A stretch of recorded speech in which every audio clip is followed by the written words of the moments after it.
Hi, welcome back to my channel. ഇന്ന് Navratri special ഒരു റെസിപ്പിയാണ് മൈസൂർ പാവ്. ഇതിന് ആവശ്യമുള്ള സാധനങ്ങൾ കടലമാവ്, ഷുഗർ, ഗീ, ഈ 3 സാധനങ്ങളാണ് മെയിനായിട്ട് വേണ്ടത്. കടലമാവ് നന്നായിട്ട് വറുത്തെടുക്കണം. കടലമാവ് തീ കുറച്ചിട്ടിട്ട് വേണം വറുക്കാൻ, കരിഞ്ഞു പോകരുത്. നല്ലൊരു മണം വരുന്ന വരെ വറുത്ത് മൂപ്പിച്ച് മാറ്റി വയ്ക്കുക. ഇത് 1 കപ്പ് ഷുഗർ എടുത്തിട്ടുണ്ട്. 1 കപ്പ് കടലമാവാണ് എടുത്തത്. അപ്പോൾ 1 കപ്പ് ഷുഗർ എടുത്തു. 3/4 കപ്പ് വെള്ളം ഒഴിച്ച് സിറപ്പ് ഉണ്ടാക്കാൻ.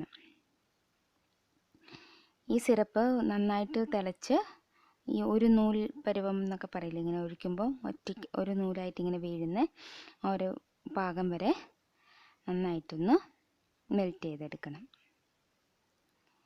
നെയ്യ് നന്നായിട്ട് ചൂടാക്കി വെച്ചിട്ടുണ്ട്. 1/2 കപ്പ് നെയ്യ് എടുത്തിട്ടുണ്ട്. അത് നന്നായിട്ട് ചൂടാക്കി വെച്ചിട്ടുണ്ട്. ഈ സിറപ്പിലേക്ക് ഒരു നുള്ള് മഞ്ഞൾപ്പൊടി ഇട്ടു. സാഫ്രൺ ഉപയോഗിക്കാം. മഞ്ഞൾപ്പൊടിയാണ് ഇട്ടത്. കളർ യൂസ് ചെയ്യാം. കളറിനോട് താല്പര്യമില്ലാത്തതുകൊണ്ട് കളർ ഇട്ടില്ല. സിറപ്പ് റെഡിയായി വരുന്നുണ്ട്. സിറപ്പ് നന്നായി തിളച്ച് ഇങ്ങനെ നമ്മൾ തവിയിലെടുത്ത് ഇങ്ങനെ ഒഴിക്കുമ്പോൾ ഒരു നൂലായിട്ട് വീഴുന്ന ഒരു പാകമായിട്ടുണ്ട്. ഇപ്പോൾ ഇനി ഇതിലേക്ക് പൊടി ചേർക്കാം. കുറേശ്ശെ പൊടി ചേർക്കണം.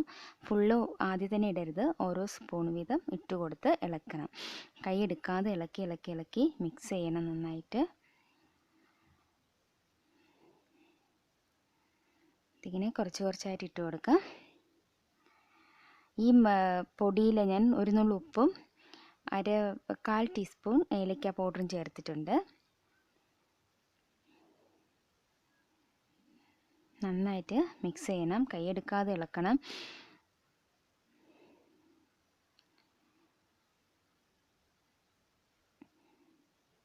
ഇളക്കി യോജിപ്പിച്ച് കൊടുക്കണം. ഇത് മുഴുവനും പൊടിയും ഇട്ടതിന് ശേഷം മാത്രമേ എണ്ണ ഒഴിക്കാവൂ.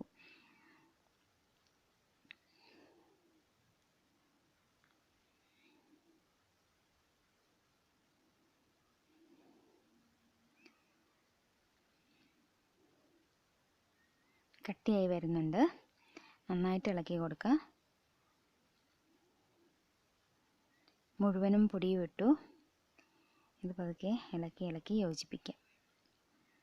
ഇത് വെച്ചിട്ട് എങ്ങോട്ട് മാറാൻ പറ്റത്തില്ല. കൈ എടുക്കാതെ ഇളക്കി കൊടുക്കണം. പതുക്കെ ഇളക്കണം. ചൂടായതുകൊണ്ട് കയ്യിലേക്കൊക്കെ തെറിക്കാനൊക്കെ ചാൻസ് ഉണ്ട്. അപ്പോൾ പതുക്കെ ഇളക്കി യോജിപ്പിക്കുക. അപ്പോൾ എല്ലാം യോജിച്ചിട്ടുണ്ട്. ഇനി ഈ ഒരു സമയത്താണ് നമ്മൾ ഗീ ഒഴിച്ചു കൊടുക്കുന്നത്. നെയ്യ് ഓരോ സ്പൂണായിട്ട് ഇങ്ങനെ ഒഴിച്ചു കൊടുത്തുകൊണ്ടിരിക്കണം. മൊത്തമായിട്ട് ഒഴിക്കരുത്, കുറച്ചായിട്ട് ഒഴിച്ചു കൊടുക്കണം. ഇപ്പോൾ ഞാൻ ഒരു തവി നെയ്യ് ഒഴിച്ചിട്ടുണ്ട്. നെയ്യിൽ വേണമെങ്കിൽ നമുക്ക് ഓയിൽ മിക്സ് ചെയ്ത് ഒഴിക്കാം. ഈ നെയ്യിലേക്ക് ഓയിൽ മുഴുവനും ഈ മാവിലേക്ക് ഒബ്സർവ് ആവും. മാവ് മുഴുവനും നെയ്യും വലിച്ചെടുക്കും. അങ്ങനെ നമ്മൾ ഓരോ റൗണ്ട് ഇളക്കി വരുമ്പോൾ ഡ്രൈ ആവും. അപ്പോൾ വീണ്ടും ഒഴിച്ചു കൊടുത്തുകൊണ്ടേയിരിക്കും. നല്ല ചൂടായിട്ടുള്ള ഗീ വേണം ഒഴിച്ചു കൊടുക്കാൻ. ഇങ്ങനെ ഇപ്പോൾ ഈ ഒരു പാകം എത്തി. നമ്മളിപ്പോൾ ഗീ ഒഴിച്ചുകൊണ്ടിരിക്കുകയാണ്. ഇത് കട്ടിയാവുന്നതനുസരിച്ച് ഗീ ഒഴിച്ചു കൊടുത്തുകൊണ്ടിരിക്കുകയാണ്. പതുക്കെ ഇളക്കണം. നല്ല ചൂടായതുകൊണ്ട് കയ്യിലേക്കൊക്കെ തെറിച്ചാൽ പൊള്ളും. അതുകൊണ്ട് സൂക്ഷിച്ച് ചെയ്യണം.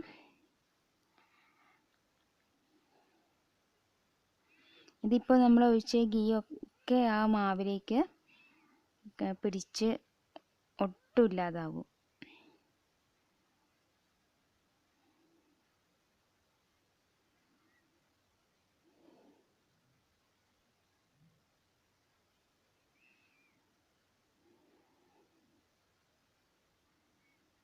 ഇതാണ് പാകം. ഇതിപ്പം പാകമായി വരുന്നുണ്ട്. കുറച്ച് ഗീ ഒഴിച്ചു കൊടുക്കുക.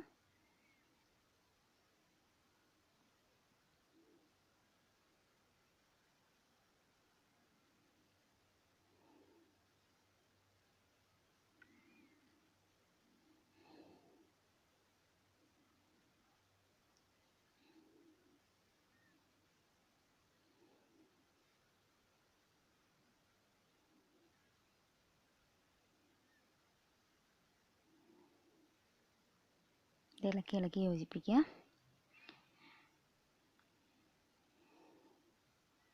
കുറേ സമയം ഇങ്ങനെ ഇളക്കണം. കൂടുതൽ കട്ടിയാവാനും പാടില്ല. കട്ടിയായി പോയി കഴിഞ്ഞാൽ മുറുകിപ്പോകും. സിറപ്പ് കട്ടിയാക്കി സിറപ്പിൻ്റെ പാകം ഷുഗർ സിറപ്പിൻ്റെ പാകം കട്ടിയായി കുറച്ചുകൂടെ കട്ടിയായി കഴിഞ്ഞാൽ ഇതങ്ങ് മുറുകിപ്പോകും. അപ്പോൾ എല്ലാം കറക്റ്റ് പാകത്തിന് എടുക്കണം.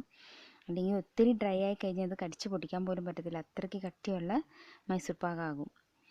ഇത് അത് ശ്രദ്ധിച്ച് വേണം ചെയ്യാൻ. ഇതിപ്പം ഞാൻ എടുത്തു വെച്ച അരക്കപ്പ് നെയ്യ് ഫുള്ളും ചേർത്ത് ഇളക്കുവാണ്.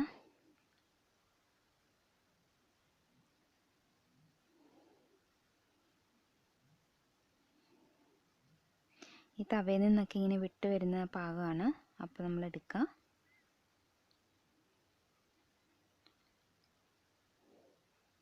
ഫുൾ നെയ്യും ചേർത്തു.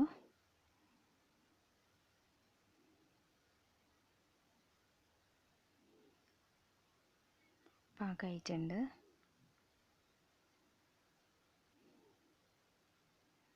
ഇനി ഇതെടുത്ത് ഈ ചൂടോട് തന്നെ മാറ്റണം, അല്ലെങ്കിൽ പെട്ടെന്ന് കട്ടിയായി പോകും.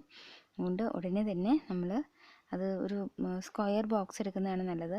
അതിൽ വെച്ചാൽ നമുക്ക് മുറിച്ചെടുക്കാൻ പറ്റുള്ളൂ. അപ്പം അതിൽ സെറ്റ് ചെയ്ത് വെച്ചു. എന്നിട്ട് മുറിച്ചെടുക്കാം. സെറ്റ് ചെയ്ത് ഒരു 5 മിനിറ്റ് വെച്ചിട്ട് കത്തി കൊണ്ടൊന്ന് ഇങ്ങനെ മുറിച്ച് വെക്കണം, അല്ലെങ്കിൽ നമുക്ക് കട്ട് ചെയ്യാൻ പറ്റില്ല, കട്ടിയായി പോകും. ഇപ്പോൾ പാകമായിട്ടുണ്ട്. മുറിച്ച് എടുക്കാം. നല്ല സ്വാദാണ്, നല്ല ടേസ്റ്റാണ്. എല്ലാവരും ഉണ്ടാക്കി നോക്കണം. വീഡിയോ ഇഷ്ടപ്പെട്ടാൽ എല്ലാവരും ലൈക്ക് ചെയ്യണം, ഷെയർ ചെയ്യണം, സബ്സ്ക്രൈബ് ചെയ്യണം. എല്ലാവർക്കും നവരാത്രി ആശംസകൾ. Have a nice day. By.